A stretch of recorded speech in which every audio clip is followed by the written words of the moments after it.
Welcome to Crossroads. We have some big stories today. In Argentina, the new president is saying that closing the central bank and actually dollarizing, meaning adopting the US dollar, is non-negotiable.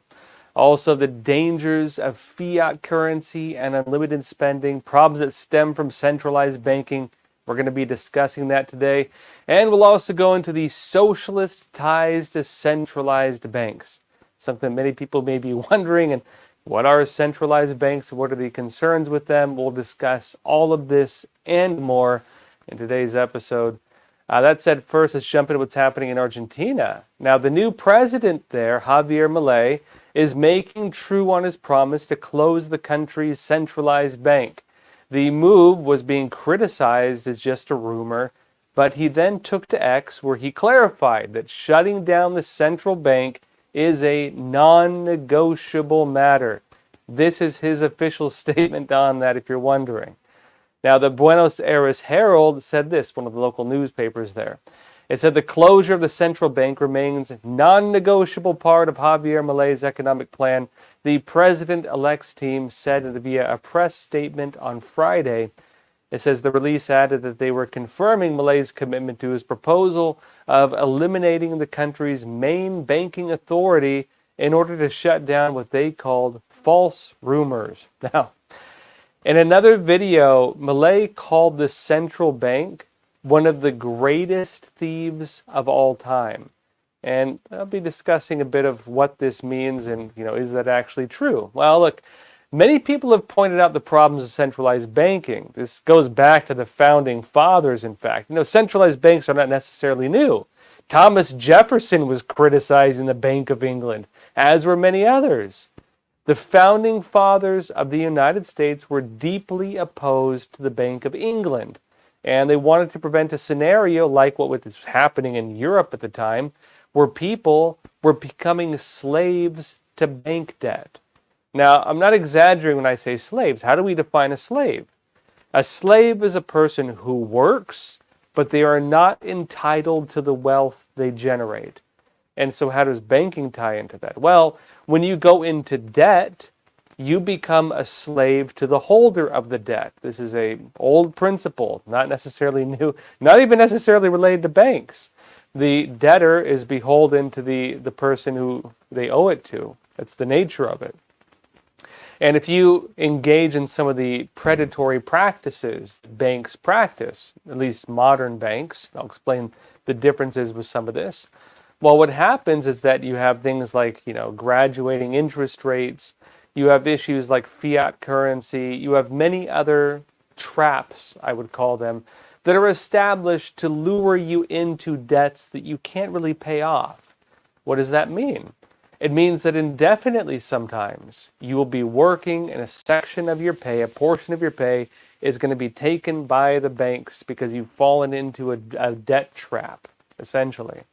Now, these debates historically have continued to this day. And again, there's other problems with centralized banks, which we'll get into as well. There are a lot of debates around banks in general, I should say. But with centralized banking, because we could go a lot into banking itself, and there are some positives and negatives to it. But with centralized banking, one of the big concerns is that essentially what it is a bank that is not allowed to fail. And this is important.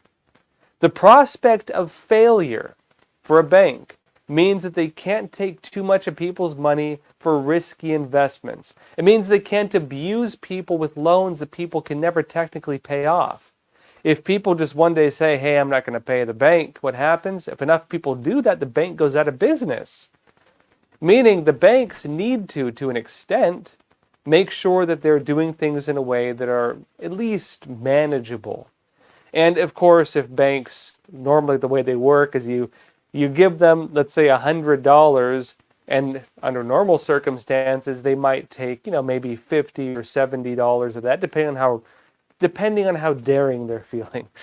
They'll take a portion of that money and they'll invest it. It's through this method that banks typically do, at least historically, play some positive role in terms of helping the development of larger businesses in the country, although there's other problems with that, such as, for example, financing wars and so on. The issue you have, though, is that if the bank takes too much of people's money, and let's say they take 90% of people's money, and then the person shows up and say, hey, where's my $100? And like, well, bad news, buddy, only $10 of that $100 is left. But good news, if you just wait a while, we'll hopefully make it back in investment. You have a scenario like that, which the banks are typically concerned about. This is why runs on the banks are problematic.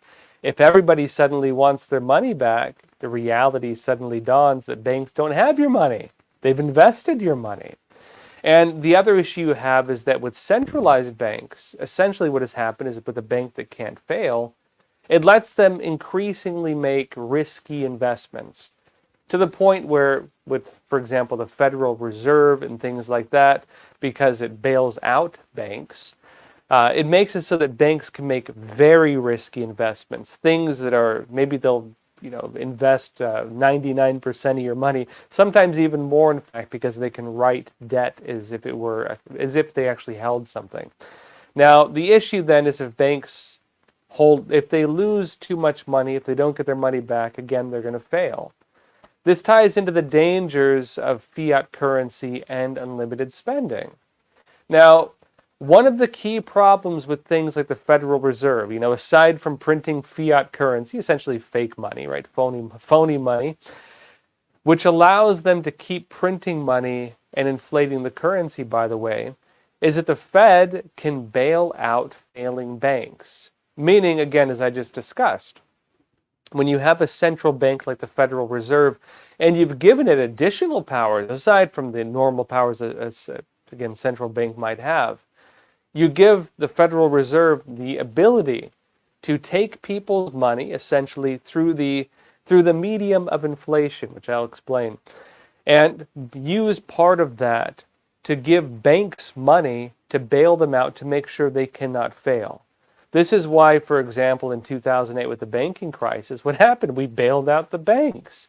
Even during the recent crisis, we bailed out many banks. If you might remember, there was several smaller banks in the U.S. that, of course, went belly up. The big banks were saved. The smaller ones lost too much consumer confidence, or they would have been bailed out just fine as well. But lo and behold, that's what happened. And there's also the problem of giving the government limitless access to cash, which they can create by stealing wealth from the population through inflation. Now, I briefly discussed the problem with inflation. How does that work? The nature of fiat currency is that it's essentially a paper bill that represents a certain value. It's an IOU, essentially. And when you go to the bank and let's say you give them your $10 worth of gold, so let's use that as a hypothetical.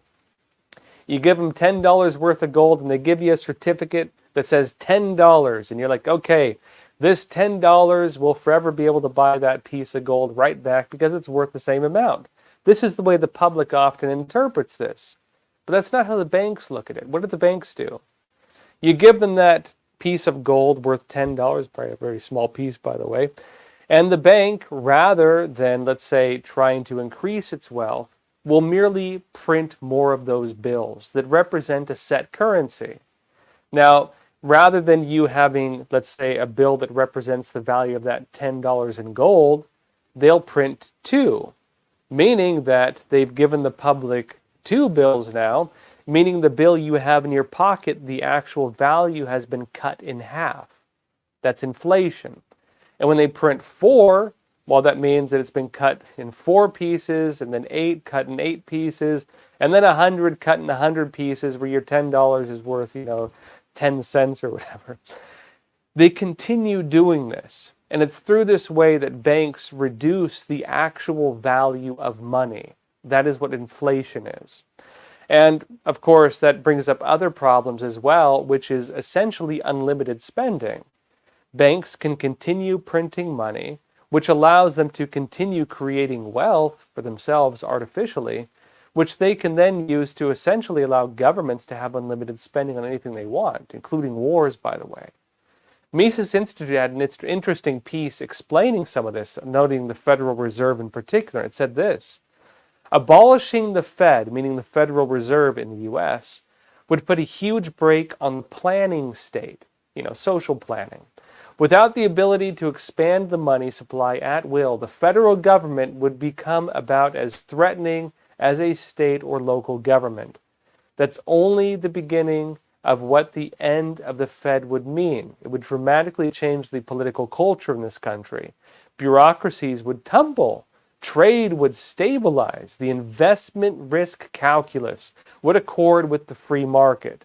The state is always and everywhere a danger, and even when it has no monopoly on money and no printing press that can create money tickets at will, but a state with the ability to make its own money is a grave and relentless threat to prosperity and freedom, at least according to the Mises Institute, which represents more of a libertarian form of economics, of course. This is where you get into some of the arguments I believe that the Argentinian president, Milei, is bringing up. He's very openly a libertarian, and it's very likely he's going on the same concept, because when he discusses the problems of centralized banking, at least where he's at, he's talking about government powers, he's talking about the expansion of the state, he's talking about trying to stabilize the markets in favor of the average person rather than powerful elites who claim to represent the average person but typically don't. These are some of the issues he's campaigning on. And if you eliminate this kind of theft, notably through centralized banks, because as I mentioned, he described centralized banking as one of the greatest forms of threat, a view commonly held by a lot of libertarians. I would agree with it as well, actually. He's arguing, of course, that if you eliminate that loophole within the financial system that allows a limitless creation of artificial currency at the cost of essentially stealing it from people's pockets without them realizing it, because you're essentially giving them, again, a ticket that represents a value you're holding, and you just print more tickets, you create essentially more wealth for yourself, but the actual value being held has maintained pretty much the same actual value. By doing this, again, you rob people, and about every 10 years, inflation doubles. It's actually much worse right now in the U.S. But Milei also talks about the problems of socialism, and the problems, again, of the burgeoning state, of this massive bureaucracy that builds up. And many people who would agree with this type of economics would point to the powers of the central banks as being one of the key problems with this. Here's Mises Institute in a letter from Ron Paul. It says, again, a libertarian, right? It says this further in: economic elites benefit when the Federal Reserve pumps new money into the economy because they have access to the money created before there are widespread price increases. Artificially low interest rates, because the Fed can control interest rates, also facilitate the growth of the welfare warfare state. As I mentioned, a lot of war spending, massive spending, is only made possible because of centralized banking. He notes that the Federal Reserve's inflationary policies, again, when you're printing money, stealing money from people's pockets without them realizing it, essentially, that the inflationary policies harm the average American by eroding the dollar's purchasing power. This forces consumers to rely on credit cards and other forms of debt to maintain their standards of living. Many Americans are unable to afford their own homes because they've been saddled with student debt that can even exceed their income. Now, he notes that since the bailouts of 2008, there's been a growing understanding that the current system, notably the economic system, is rigged in favor of the elites and against the average American.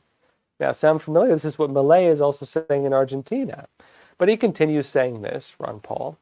He says, unfortunately, popular confusion of our system of Keynesian neoliberalism, again, Keynesian economics, which is what is adopted by many leftist countries, with a free market economy combined with a widespread entitlement mentality, has led many Americans to support increasing government control of our economy. The key to beating back the rising support for socialism on both the left and the right is helping more people understand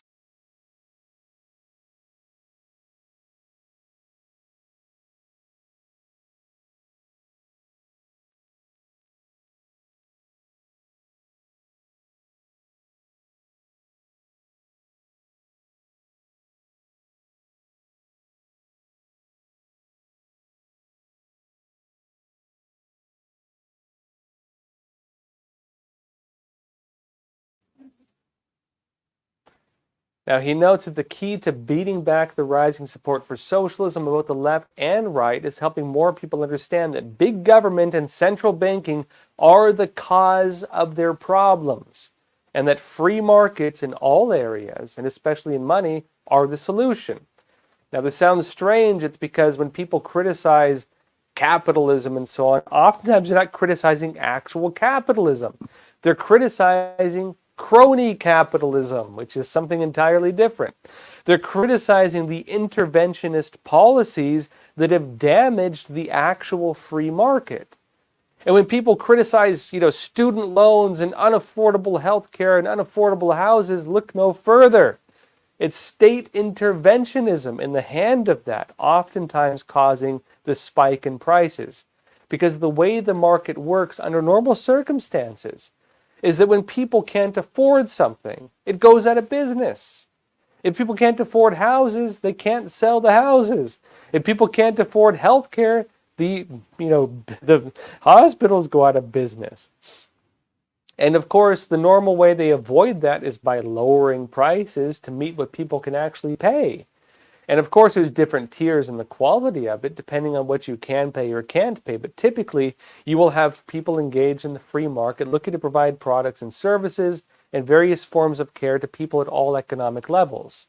With medicine, for example, most doctors were not about business. It was about the Hippocratic Oath, an oath you took to save lives.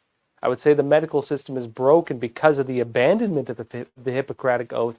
And I would blame part of that, a large part, on interventionist policies, which through regulation and constant legal threats made it very difficult for doctors to do business without significant risks or costs to themselves. Now, it's important, as Ron Paul notes, that the Liberty Movement put pressure on Congress to cut spending and rein in, or better yet, end the Fed. Because he's arguing, as is Milei, that central banking is one of the core problems in many of these areas where we see rising costs, unaffordable basic ways of living, and as we see essentially a system get taken away from us and sold back to us or rented back to us, essentially on debt. Now, on the issue of socialism as well, Milei in Argentina has been explaining how it is the biggest problem that Argentina faces. And he explains how this issue ties into problems with the system behind big government overall. Let me play you this and we'll talk a bit more. Gente que labura y no vivimos abogando por la envidia, el odio, el resentimiento, el robo, sí, el trato desigual frente a la ley, que es esa inmundicia de la justicia social, que es lo más injusto que existe, porque implica robarle a una persona el fruto de su trabajo para dárselo a quien a mí se me da la gana. Pero ¿de dónde salieron esta manga de sátrapa? ¿Sabes por qué? Porque además en todo ese proceso, no solo que destruyeron la economía, empobrecieron a la gente, sí, desde el año 70 hasta ahora el Estado se triplicó y multiplicaron por 6 el número de pobres. Now, after making these statements, Milei goes on to describe politicians as being the key problem in this. He does seem to be more on the kind of far end of libertarianism. I think he actually had a video where he showed the anarcho-capitalist flag, which is of course the idea of just eliminating government almost entirely and letting the markets essentially regulate the systems. But he ties it into the issue. He ties it into the issues with union leaders, politicians, central banks, and the broader issue that people look to big government to solve their problems when big government is instead the cause of many problems in the first place. Now, personally, I would say you need some government. I think you do need a military. I think you need basic forms of justice. I do think you need police and courts. And I do think you need some basic, forms of government to maintain the system. Generally speaking, I don't believe in full-blown anarcho-capitalism. But Milei, of course, is going on this. And of course, I would argue that many countries can go on this because America essentially provides the system of international stability that many of them need. And of course, if you look at Milei's policies, he's not becoming an anarchist. He's actually appointing people who are even relatively moderate in some regards. And so he's not looking to abolish everything. But what he is talking about is abolishing the fat on government and abolishing the systems that allow for corruption, notably. And by getting rid of things like, for example, let's say, systems that allow for crony capitalism among politicians, central banks, union leaders, and many other things. He's looking to eliminate the financial incentives and forms of corruption that allow for crony capitalism to take root in societies. Now, that being said, let me give you an example of how some of this might play out. Here you have another story on bankers wanting legal immunity so they can push the ESG agenda. Case in point, as Milei is noting, as many others have noted, that protections for banks is what is allowing a lot of these agendas to take place in the first place. Because again, ESG is not profitable. Environmental and social governance doesn't necessarily make money. They wouldn't need to essentially, create a racket where they threaten people with financial harm or damage to your brand if you refuse to go along with their policies. These strong arm tactics are things that go against the nature of the free market. If the public, you and I, decide that we don't want to buy something, it's going to go out of business. We don't change them essentially through threatening them. We change them through just deciding we don't want to put our money there. Now, of course, some people would argue with ESG because they give scores to different companies, that in itself is informing the markets of, let's say, the policies of that company, and by doing so allow people to decide whether or not they want to spend their money on it. That's not really fully accurate.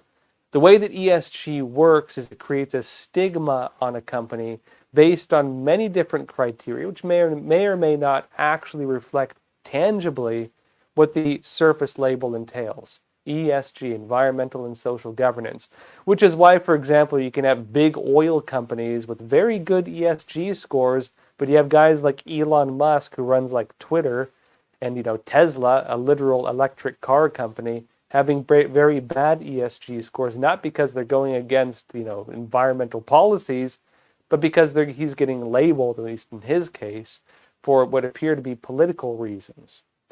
And so what you have then is this union forming, not just at the civic level, but also at the government level, where governments essentially are working hand in hand with investors and bankers and, of course, big businesses in order to enact social policies that go against the civic society, you and I making choices in where we put our money.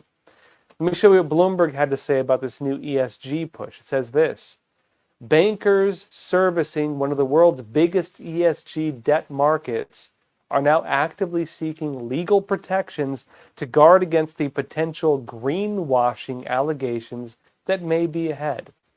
Essentially, what they want is legal immunity in order to do something that was debatably legal, something that may in fact break the law. And they want the government to protect them while they break the law, essentially. Now, let me show you this. Economic Times of India says a bit more on it. It says Greg Brown, a London-based partner in Allen and Overy's banking practices, said that he's seen a surge in clients asking for new legal clauses in the SLL documentation. And it notes that such add-ons are designed to let lenders strip the sustainability claim from a loan. So-called declassification provisions mean that bankers can just book what had been an SLL as a normal loan, should they subsequently realize the product doesn't actually merit an environmental, social, or governance label. In other words, they're gaming the label. They're gaming the system. They're doing things that don't meet the criteria the public and even investors are being told it represents. And merely what they're doing is instead using that label, gaming the system, and getting the good ESG scores in order to get money while not actually representing what the public has been led to believe it means. Now, again, this is being framed as a request for legal immunity as a form of greenwashing. And what is that? It's when you make false or misleading statements about environmental benefits in order to push a product or practice. It's like the snake oil salesman you had back in the day. They're lying to you to get your money. It's a way of deceiving investors, though, not necessarily people buying in the actual storefronts or markets, folks like you and I. Investopedia describes it like this.